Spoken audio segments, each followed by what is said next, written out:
एक पीर साहब एक गांव में यहाँ पहुंचे तो लोग देखे तो मुरीद हुए गए। एक आदमी मुरीद हुए के गवा अपने घरे अपने मेहरवस कहते है बहुत बड़े पीर आए मुरीद हुए गए, चल तू हो जा। तो औरतिया कहे तू ले ले जन्नत, तू का ज्यादा जरूरी है। हम ना भाई नहीं भाई मुरीद बेचारा मुरीद होगा तो पीर साहब के दावत लिए। पीर साहब आए तो सऊदिया के कंबल लाए बिछाए, पीर साहब बैठे। अब वो इंतजाम करो, पीर साहब कंबलवा का दबाए दबाए देखे। कहा यार कहाँ से ला रहा हो, बहुत अच्छा लगा था, बड़ा गुलूर है, कहाँ से ला रहा हो। जानेगा मेरे पीर साहब का पसंद आएगा। जब पीर साहब खाना पीना खाए चले वो कंबलवा लपेट के कंधे धे दी पीर साहब। पीर साहब कंधिया ले तो इनको शर्म हया नहीं कि पीर हुई के कंबल ला दे जाए। कुछ दिनों के बाद फिर दावत लिया, फिर आए, जब फिर बैठे तो इंतजाम करो। पीर साहब चोरन मेरू के घर में ताके यार बाहर तो एक बक्सा बहुत बढ़िया देखिन तो गए के चादर दबाओ, कहा बहुत मजबूत है यार, कहाँ से लाया रहा, कत्ते मिला थे। वो जानेगा कि हजरत का पसंद आएगा। जब खाए के जाए लागे वो बक्सवा उठवाई दी। वो पीर साहब मुड़े धैल चल दी। 4 बजे छा के बक्सा तनको शर्म है या नहीं, लेके चल दी। अब वो घर के औरतिया बिचारी परेशान का हाय लाई पीरवा जब आओ थे तो खानो खाते सामान हो लेके जाते, या अल्लाह इसे कैसे छुटकारा मिला। लेकिन अब मर्द के आगे वो कोई चले नहीं। एक दिन पीर साहब बगैर दावते लिए चले, बगैर दावते के चले आवे ढपका। औरतिया देखिस और मर्दवा रहे नहीं। औरतिया देखिस तो परेशान वे कहा अल्लाह वदे पीरवा आवते फिर कुछ न कुछ नहीं गई। वो औरतिया के घर में कुछ नहीं पे तो लोढ़वा जिसे मसाला बांटत रहा पत्थरवे उठाई सो लेके ही मुहारे जब तक पीर साहब आगे में मारिस पंजाब और पीर साहब पछेले तो कहीं पत्थर यहाँ का है पटका थे रे। तो औरतिया के तुमको कूटे खातिर लगी। अब पीर साहब खड़बड़ाने समझिन मालूम है कि मामला गड़बड़ है। वह पीर साहब लौटे लगे, जैसे लौटे लगे वैसे वो मुरीद जो रहे आएगा। जब आवा तो दौरा हजरत से मुसाफा खातिर, और जब मुसाफा खातिर हाथ बढ़े तो पीर साहब जाने पकड़े थे कूटे खातिर। तो पीर साहब पछलते चले जाए, वो हजरत हजरत करें और पीर साहब पछलते चले जाए। जब मुसाफा नहीं मिले तो वो आदमी वा घरे आवा अपनी बीवी से कहला कि अरे पीर साहब का कुछ कह दिए है रे, कहीं काहे कहीं गुस्साए के मुसाफा नहीं मिला होता, कुछ कहे है कैस कहा कह दिए। आए रहा लोढ़वा उठाए लिए जात रहा छोड़ लिया वही हुई गुस्साए की हुई है। और लोढ़वा मुहारे में पड़े रहे। वो देखे तो वो के समझ में हाँ के मतलब छीना छाना भवा है। तो कैसा तू हमरे पीर साहब का लोढ़वा नहीं दिए रे, ला लोढ़वा यहाँ। वो उठाई लोढ़वा दौरा पीर साहब लगे हजरत हजरत। अब हजरत सुनिन तो और भागे लगे। वो बेचारा देख आते दौरे के लिए जाओ, हजरत भागे कि आज बगैर कूटे न माने। वही दिन से पीर साहब के गांव छूट गया। आज पीर बनते हैं, रसूलुल्लाह की सुन्नत छोड़ बैठे हैं। मेरे नबी अपने कौम पर कभी भारी नहीं बने हैं। मेरे नबी ने तिजारत करके मेहनत करके रोजी खाई है अपनी तालीम उम्मत के लिए कि ये लोगों किसी का बोझ न बनो। हक हलाल रोजी इंसान की इबादत में निखार पैदा करती है। इसलिए लोगों मेहनत करके खाओ, तिजारत करके खाओ। मेरे नबी तिजारत सिखाने भी आए थे। इसीलिए हदीस पाक में तुज्जारुस सादिकूना, सच्ची तिजारत करने वाले माल अंबिया यौमल क़यामा, क़यामत के दिन नबियों के साथ उठाए जाएंगे। जो दुनिया में सच्ची तिजारत करेंगे अल्लाह उनका क़यामत के दिन हश्र अपने नबियों के साथ फरमाएगा। इसलिए लोगों हलाल रोजी खाने की कोशिश करो, और जैसे कोशिश करोगे वैसे ही अल्लाह आपको रिज़्क़ अता फरमाएगा। तो मेरे नबी रहमत बन करके आए लड़कियों के लिए खुसूसियत के साथ। लड़कियां जिंदा मार दी जाती थी, ऐसे वक्त में मेरे नबी तशरीफ लाए। फरमाए लोगों जिसके यहाँ 3 बच्चियां पैदा हो गईं और तीनों को उसने सही तौर से पाला पोसा जवान किया और शादी करके उनका घर बसा दिया, तो तीनों के बदले में अल्लाह उनके माँ बाप के लिए जन्नत को वाजिब फरमा देता। तो एक साहब उठे और कहने लगे अल्लाह के रसूल मैं बड़ा बदनसीब हूँ, हमारे यहाँ 3 बच्चियां नहीं है 2 ही हैं, तो हम जन्नत कैसे पाएंगे? तो सरकार फरमाते घबराओ नहीं, अगर 2 ही बच्चियां हैं और दोनों की खुशदिली से तुमने खिदमत की, जवान करके घर बसा दिया, तो अल्लाह 2 ही के बदले में तुम्हें जन्नत अता फरमाएगा। तो एक साहब खड़े हुए कहने लगे अल्लाह के रसूल मैं इतना बदनसीब हूँ कि मेरे यहाँ 1 ही बच्ची है, मैं कैसे जन्नत पाऊंगा? तो सरकार फरमाते हैं अगर 1 ही की तूने खिदमत कर ली तो 1 ही की वसीले से अल्लाह तुझे जन्नत अता फरमाएगा। इसलिए बच्चियों का बड़ा मकाम है। जब बच्ची होती है तो अल्लाह उसकी वसीले से रोजाना घर में 10 रहमतें भेजता है, और जब बच्ची जवान होकर शौहर के घर जाती तो उसके कदमों की बरकत से शौहर का घर मिसले जन्नत बन जाता, और जब उसी की गोद में कोई बच्चा आ जाता तो बच्चे की जन्नत उसके पैरों के नीचे हो जाती। इसीलिए हदीस शरीफ में मदीने मुनव्वरा से एक काफिला जिहाद के लिए निकला। हजरत जाबिर बिन अब्दुल्ला ने देखा तो उनके दिल में तमन्ना हुई कि मैं भी जंग में जाऊं। फरमाते जी तुन नबी सल्लल्लाहु अलैहि वसल्लम, मैं नबी करीम के पास गया, वकुल तो और मैंने कहा अस्तशीरु का नगदु या रसूल अल्लाह, अल्लाह के रसूल मैं आपसे इजाजत लेने आया हूँ, इजाजत दे दो मैं भी मैदान के तरफ चला जाऊं, मुजाहिदीन के साथ मैं भी जंग लड़ूं और शहादत लेकर के जन्नत हासिल कर लूं। तो जब जाबिर ने जंग में जाने की इजाजत मांगी तो हुजूर ने फरमाया या जाबिर हल उम्मुका हय्या, जाबिर क्या तुम्हारी माँ जिंदा है? कुल्तु नाम, मैंने कहा हाँ। सरकार ने फरमाया अलजिमहा, ऐ जाबिर जाओ अपने माँ के दामन को मजबूती से पकड़ लो, फ़इन्नल जन्नत तहत रिजलिहा, पर बेशक जन्नत तो तेरी माँ के पैरों के नीचे रखी है। शहादत लेके जन्नत न ले बल्कि अपनी माँ की खिदमत करके जन्नत ले ले, जन्नत तो तेरे माँ के पैरों के नीचे रखी है। तो है लोगों, नबी रही करीम सल्लल्लाहु अलैहि वसल्लम की जिंदगी हमारे तुम्हारे लिए नमूने अमल है। लेकिन आज हम नबी की सीरत पढ़ते हैं लेकिन उसको अपनाने की कोशिश नहीं करते। हुजूर सल्लल्लाहु अलैहि वसल्लम एक दिन मक्का की एक पहाड़ का नाम है अबू कुबैस, उस पे बकरियां चरा रहे थे और पत्थर के ऊपर सर रख के सरकार सो रहे थे, बकरियां चर रही थी।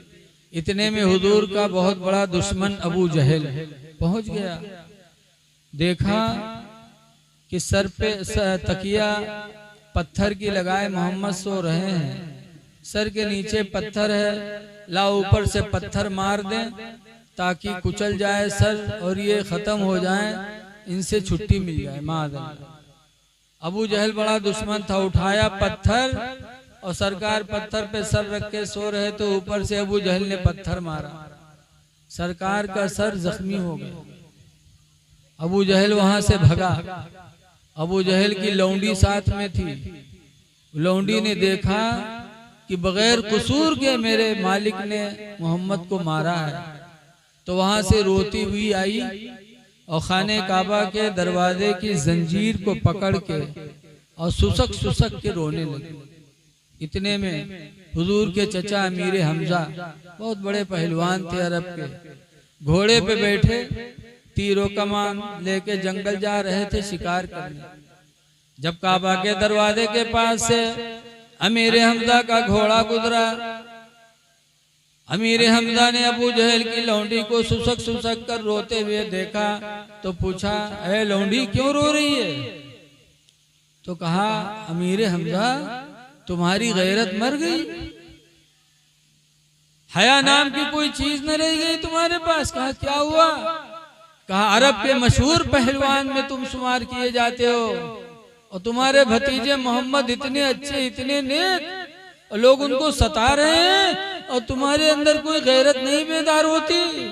कहा क्या हुआ?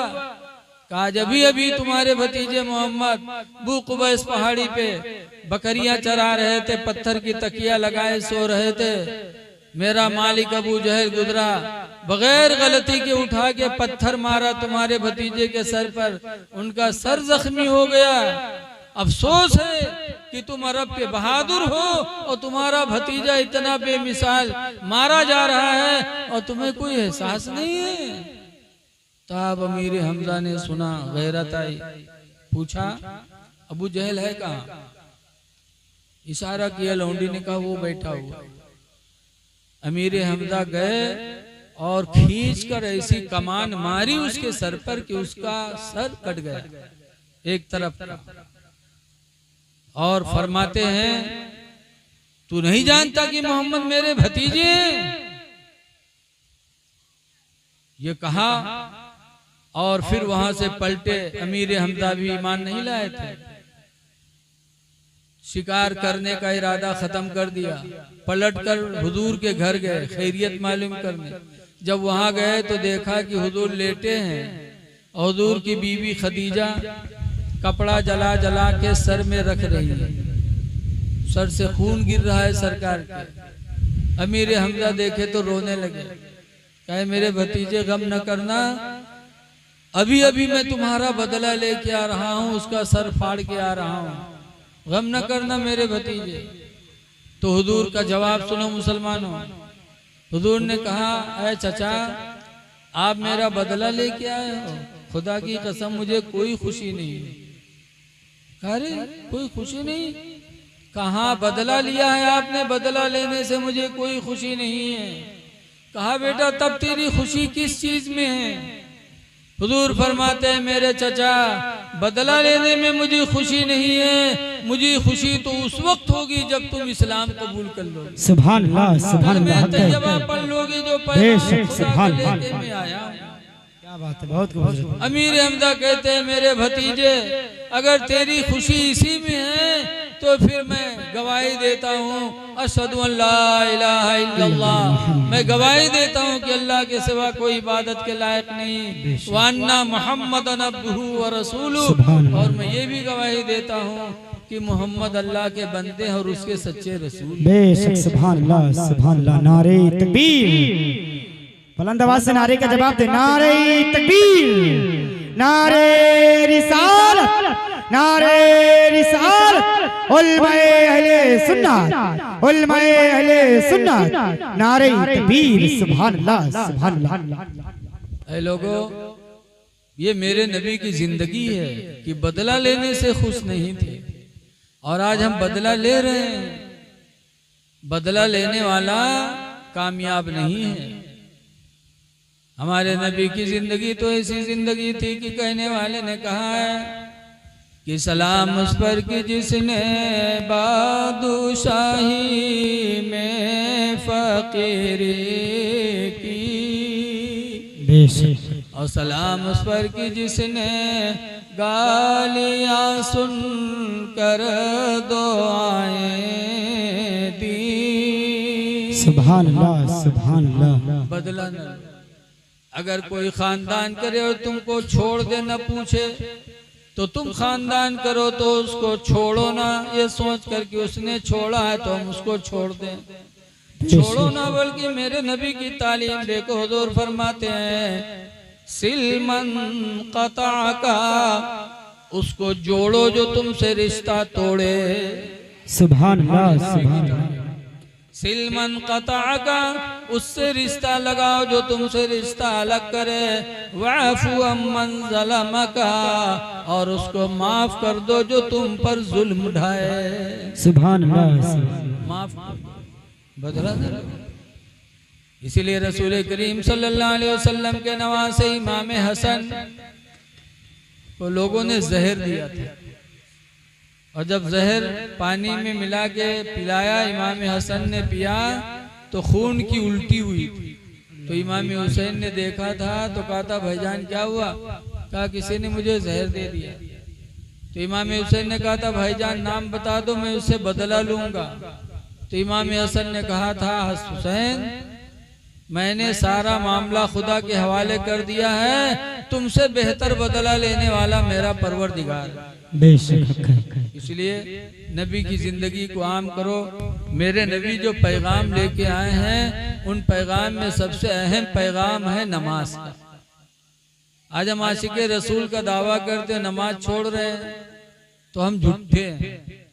मसलके आला हजरत का दावा करें कि हम मसलके आला हजरत के मानने वाले हैं और हमारी नमाजें ना अदा हो तो हम झूठे हैं, मसलके आला हजरत वाले नहीं हैं। नमाजें पढ़ोगे तब नबी के वफादार बनोगे। बेशक। देखो, मुर्गा सुबह के टाइम आवाज लगाता है तो आदमी की आंखें खुलती हैं। बहुत से लोग तो गरियावत हैं, कहते हैं कि सारे काट डाले, साथ सोए नहीं देते, पचलारे से चिल्लाए ला देते। लेकिन अल्लाह के नबी का फरमाते हैं, ला तसुब्बुद्दी का, ऐ लोगों मुर्गे को गाली न दिया करो, लिअन्नहु युक़ज़ु लिस्सलाह, इसलिए कि मुर्गा नमाज फजर के लिए बेदार किया करता है। बेशक। सुभान अल्लाह, सुभान अल्लाह। मुर्गे को गाली न दो क्योंकि नमाज के लिए जगाया करता है। ऐ लोगों, एक चरिंद परिंद अगर नमाज के वक्त अगर आवाज लगा दे तो उसका मर्तबा इतना बुलंद हो जाए कि मेरे नबी फरमाते उसको गाली न दो। और अगर कोई मुसलमान होकर के अपने इस्लामी भाइयों को नमाज के लिए बेदार कर दे तो अल्लाह अल्लाह का रसूल उससे कितना राजी होगा। सुभान अल्लाह। इसीलिए हजरत अली शेर खुदा रज़ी अल्लाह ताला अन्हु जब नमाज फजर के लिए अपने घर से निकलते थे तो ये आवाज लगाते आते थे, अस्सला अस्सला, नमाज नमाज। अली के मानने वालों या अली अली करने वालों, जरा अली की जिंदगी को नजरों के सामने रखो। फजर में सबसे पहले आते थे और आते थे तो आवाज लगाते हुए आते थे। इसलिए नमाज के लिए लोगों को बेदार करो। खुश नसीब हो इंसान जो नमाज के लिए अजान पुकारता है। हदीस पाक में मन अज़्ज़ना, जिसने अजान पुकारी, फकुतिब लहू बराअतुम मिनन नार, तो उसके लिए जहन्नम से निजात का परवाना लिख दिया जाता। इसलिए लोगों, नमाज से मोहब्बत करो, अजान से मोहब्बत करो, मेरे नबी की सुन्नतों को आम करो। आला हजरत इमाम अहले सुन्नत के पास एक नौजवान गया, कहा हुजूर कारोबार नहीं चल रहा है, कोई वजीफा बता दीजिए। और उसके चेहरे पे दाढ़ी थी नहीं। तो आला हजरत ने फरमाया कि पहले वाजिब अदा करो, फिर मुस्तहब अदा करोगे तो अल्लाह कबूल करेगा। वजीफा पढ़ना मुस्तहब है और दाढ़ी रखाना वाजिब है। तुम वाजिब को छोड़े बैठे हो और मुस्तहब के लिए हमारे पास आए हो कि वजीफा बता दो। पहले वाजिब फिर मुस्तहब। आला हजरत ने कोई वजीफा नहीं बताया। जब वो चला गया, कुछ दिनों के बाद दाढ़ी रखा करके आला हजरत के पास फिर आया। तब आला हजरत ने फरमाया, हाँ अब तुमने वाजिब पर अमल कर लिया है, अब मुस्तहब अदा करोगे तो अल्लाह उसे कबूल करेगा। तब आला हजरत ने वजीफा बताया। मेरे नबी सल्लल्लाहु अलैहि वसल्लम की प्यारी सुन्नत है दाढ़ी। हुजूर फरमाते हैं, कुस्तुस सवारी, मोछों को कतरवा लो, वाफुल लुहा, और दाढ़ी को बढ़ा लो। मेरे नबी फरमाते दाढ़ी बढ़ाओ, मोछे कतरवाओ। और आज हम नबी के आशिक हैं और दाढ़ी बनवा रहे हैं। ऐ लोगों, दाढ़ियां न बनवाओ, अपने नबी से सच्ची मोहब्बत करो, नबी की सुन्नतों को जिंदा करो। अल्लाह कुरान में फरमाता है, वला तमूतुन्ना इल्ला व अंतुम मुस्लिमून, हरगिज हरगिज तुम न मरो मगर मुसलमान बन के मरो। क्या बात है, मुसलमान की पहचान है दाढ़ी। आज देखो, बहुत से लोग कहते हैं कि हमार दुआ नहीं कबूल होते। एक जगह मिलाद में गए, मदारा अपने उधर है जहाँ के चैनर वाले आए, इनके गांव में यहाँ गए मिलाद पढ़े, और कुछ लोग खड़े बैठे नहीं करे। हम कहा बैठो न, काहे खड़े हो? अरे मौलाना भैया कहा बैठी मिलाद पाती हमको न झस दिखाई नहीं पड़ता। तुम कही का है कहीं 20 बीघा मकई लगाया रहा सुखाए गए मिलाद करावत करावत परेशान हो गए पानी नहीं बरसा। आज भी लोग दुआएं मांगते दुआएं कबूल नहीं होती तो कहते हैं लागत है का अल्लाह सुनते नहीं है। कहा माद अल्लाह तो सब कुछ सुनता है, लेकिन कम से कम जबान तो हमारी होनी चाहिए इसे कि अल्लाह हमारी दुआ को कबूल करे। एक बुजुर्ग थे हजरत बाबा फरीदुद्दीन गंजे शकर, एक जगह तकरीर कर रहे थे बैठे जलसे में। इनके कुछ मुरीद लोग आए,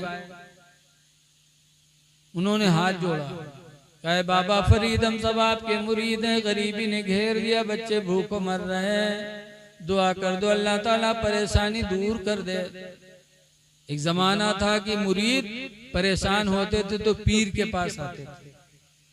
बाबा फरीद ने कहा जाओ मिट्टी का ढीला ले आओ, तो मिट्टी का ढीला लेके आए। बाबा फरीद ने आंखें बंद किया, अव्वल आंखें दरूद शरीफ पढ़ के 3 मरतबा कुल वल्लाह पढ़ के फूंक छोड़ा तो मिट्टी का ढीला सोना बन गया। कह दो सुभान अल्लाह। अल्लाह जो चाहे कर दे, सोना बन गया। बाबा फरीद ने दिया, कहा जाओ बेचकर अपनी जरूरत पूरी कर लो। मुरीद गए बेचे, माले माल हो गए, सब माला माल हो गए। तो जलसा में बहुत आदमी रहा।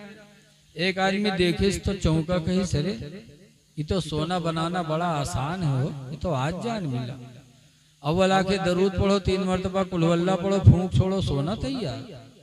बस मिलाद में इसे उठाओ गवा घरे 12-1 बजत रहा, मेहरवक जगह इसके छूट रे, उठ जा ढीला ले गया। तो चौकी कही साए ढीला क्या करिए, जल्दी कर, बाद में पता नहीं बने न बने रे, जल्दी कर। तो कही सरे बउरऊ का बने न बने कुछ बताइयो। तो कही सरे बाबा फरीद के यहाँ बैठा था, उन्होंने मिट्टी के ढीले पे अव्वल आखिर दरूद पढ़ के 3 मरतबा कुल वल्लाह पढ़ के फूंक छोड़ा तो मिट्टी का ढीला सोना बन गया। जल्दी कर, ताजा ताजा मामला अभी आ रहा हूँ, बाद में खुदा जाने बने न बने रे, जल्दी कर। तब औरतिया के समझ में आवा। तो औरतिया खेत में गए, ढीला के बजाय बहुत बड़ा चिहार मुड़े धरी, तो हापत कापत ला के रखे। मर्दवा डांटी से सारे तुझे हम ढीला कर रहा है, पूरा चिहारे उठाए ले रे। तो कहते रे जल्दी करो, बने तो चिप्पा चिहार बने, ढीला काहे बने। तो वो सोच इसकी पढ़े वत्ते पर ही सही बात, अगर चिहार बनेगा तो माला माल हो जाएगी। वह रखी सामने आंखें बंद की, अव्वल आके दरूद पढ़ी, 3 मरतबा कुल वल्लाह पढ़ के फूंक छोड़ीस तो मिट्टी का ढीला सोना बनेगा। बना ना फूंक छोड़ी, उसके बाद आंख खोली तो देखी कि मिट्टी के चिप्पे में कोई फर्क ही नहीं है, वैसे रखा है। तो सोचे सोच सकते कोनो गलती होगी। तो फिर आंखें बंद की, फिर पढ़ के फूंक, फिर खोली, फिर वैसे पढ़त पढ़त सवेर हो गए, मुंह में फेना आएगा लेकिन मिट्टी चिप्पा नहीं तो उनको बदला। तो उठा बाबा फरीद के पास गया, कहने लगा हुजूर क्या मामला है। आपने वो आखिर दरूद पढ़ के 3 मरतबा कुल वल्लाह पढ़ के पढ़ा तो मिट्टी का ढीला सोना बन गया, और मैं पूरी रात पढ़ता रहा, मुंह में फेना आ गया लेकिन वैसे वैसे रह गया। तब बाबा फरीद ने कहा था, बेटा जो मैंने पढ़ा वही तूने भी पढ़ा है, लेकिन बेटा फर्क सिर्फ मेरी और तेरी जबान का है। अल्लाह का करम है कि जिंदगी गुजर गई, आज तक मेरी जबान पे कभी गाली नहीं आई। जिंदगी गुजर गई, आज तक मैंने कभी झूठी बोली जबान से नहीं निकाली। जिंदगी गुजर गई, आज तक मैंने किसी की गीबत नहीं किया। जब अपनी जबान को इन चीजों से मैंने बचा लिया तो अल्लाह ने मेरी जबान में वो असर कर दिया कि मिट्टी को फूंको तो सोना बन जाए। सुभान अल्लाह, सुभान अल्लाह। ऐ लोगों, आज हमारी दुआएं क्यों नहीं कबूल होती हैं? वजह यही है कि रातों दिन हम इधर की उधर, उधर की इधर लगाते हैं। हक है, इधर की उधर न लगाओ, लगाई बुझाई न करो। ये ज्यादातर औरतों में भी होता है, जहाँ बैठी है वह फसर फसर, इनके बुराई उनके बुराई। और जब साखी शहादा हो लगे तो कहे कोड़िया जी हम नहीं कहा रहा, अल्लाह कसम हम नहीं कहा रहा, बहुरन कसम कहेंगे। ऐ मेरी माँ बहनों, लगाई बुझाई का काम न किया करो। अल्लाह ताला 30वें पारे में फरमाता, वैलुल लिकुल्लि हुमज़तिन लुमज़ा, हिलाकत है, बर्बादी है लगाई बुझाई करने वाले के लिए। सुभान अल्लाह। लगाई बुझाई ना करो, लोगों में फूट पैदा ना करो। दो लोगों में ना इत्तेफाकी हो, बोल चाल बंद हो, तो झूठ बोल करके अगर सुलह कर पाओ तो झूठ बोलकर सुलह करा दो। उस वक्त तुम्हारी बोली झूठी नहीं मानी जाएगी। पैगंबर इस्लाम कहते हैं इब्ने अब्बास क़ाला क़ाला रसूलुल्लाह, हजरत इब्ने अब्बास से रवायतें फरमाते अल्लाह के रसूल ने इरशाद फरमाया, लैसल किज़्ज़ाबु, वो झूठा नहीं है। कौन? अल्लज़ी युस्लिहु बैनन नास, जो झूठ बोलकर लोगों में सुलह कराए, वो झूठा नहीं है। बल हुवा यक़ूलु खैरा, बल्कि हुजूर फरमाते हो तो अच्छी बोली बोल रहा है। झूठी बोली भी अच्छी बोली हो जाती है कब? जब नियत अच्छी हो तब।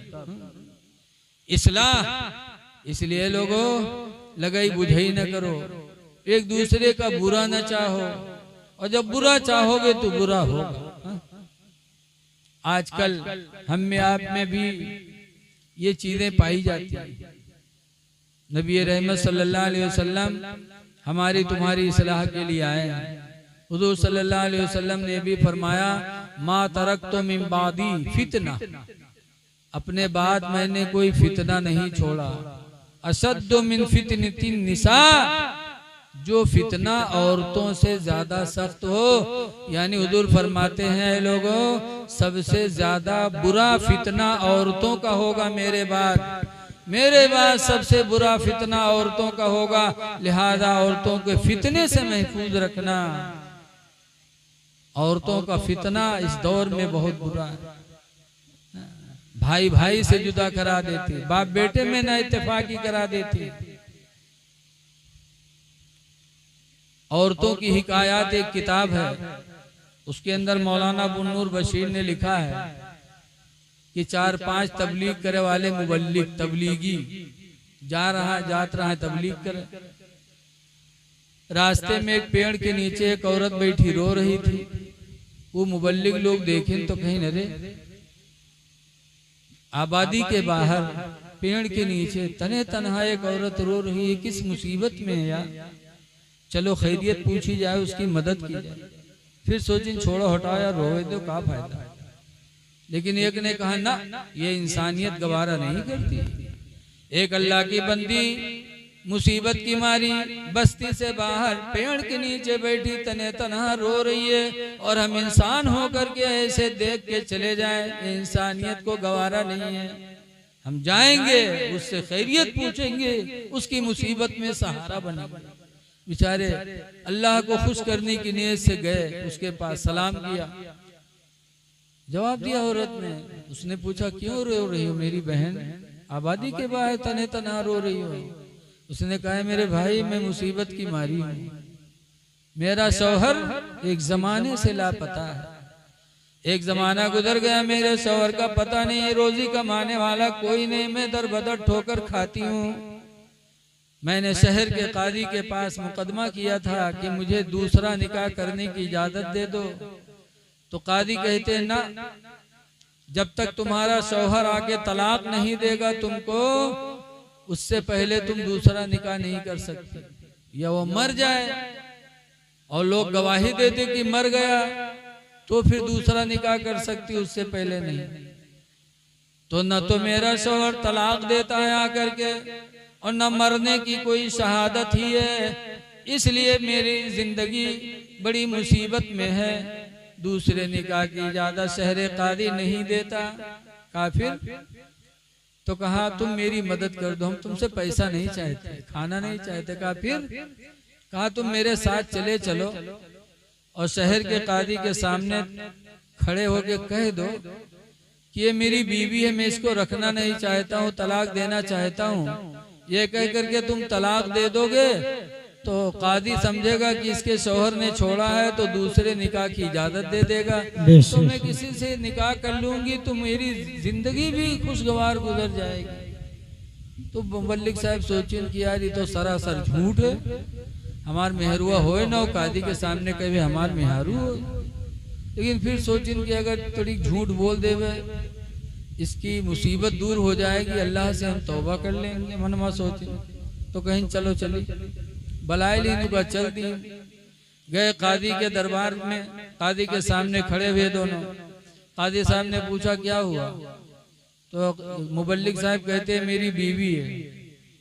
काफी का बहुत नालायक है, बहुत कमीनी है, जब से निकाह में आई तब से मैं जल ही रहा हूँ, इसने मेरी जिंदगी को परेशान कर दिया, मैं बहुत मुसीबत में इसे बहुत उठाई गिरी में इसको रखना नहीं चाहता। तो कादी साहब ने औरत से पूछा, तो औरत ने कहा ठीक है सर, जब हम उठाई गिरी नहन कमीनी नहन नालायक हन नहीं रखना चाहते हैं तो छोड़ सकते हैं। तो कादी साहब ने कहा भाई तुम्हारी मर्जी। तो मुबल्लिग साहब फटाफट 3 तलाक दी, तलाक दिया, तलाक दिया, तलाक दिया। और तलाक दे के पीर साहब मुबल्लिग साहब चले। जब चले तो वो औरतिया कादी साहब से कहा था कि साहब हम कमीनी रहन उठे गिरी रहन इनके लायक नए रहन छोड़ दीने कोई बात नहीं, लेकिन 25,000 रुपया महर बंधा रहा है, वो महर वाला पैसा तो दे दे। अब मुबल्लिग साहब खटपटाने। अब औरतिया देखा था, कहा था कहित कहा है, जब हम कमीनी नन तुम्हारे लायक नहीं हैं छोड़ दिए हो तो 25,000 महर जो बता रहा है तो दो। अब कादी साहब ने कहा महर अदा करिए फट से। अब सोचा था कि अगर कही थे झूठ है तो 420 में बंद हुई। तब मुबल्लिग साहब 1 घंटा के मोहलत मांगे ना आए, बिगहा 2 बिगहा जमीन बेची, बेच के पैसा लेके गए दिहिन, तब उनके जान छुटी। हुजूर सरकारे मदीना सल्लल्लाहु अलैहि वसल्लम फरमाते हैं लोगों मेरे बाद सबसे बड़ा फितना औरतों का होगा, लिहाजा औरतों के फितने से महफूज रहें। लिहाजा आज हम अपनी औरतों के साथ उसने सलूक करें, लेकिन इनके चक्कर में आकर के हम अपने न माँ बाप को ठुकराएं न भाई बहनों को ठुकराएं। हक है, इनका हक है जो अदा करें, इसलिए कि इनका फितना बहुत बड़ा फितना है। अल्लाह ताला इनके फितनों से महफूज रखे और अल्लाह ताला इनकी इस्लाह फरमाए। मैं आप हजरात से गुजारिश करता हूँ नमाजों की पाबंदी करो। हुजूर फरमाते जो इलत कुर्रत वैनी फी सलाह, मेरे आंखों की ठंडक नमाज में है।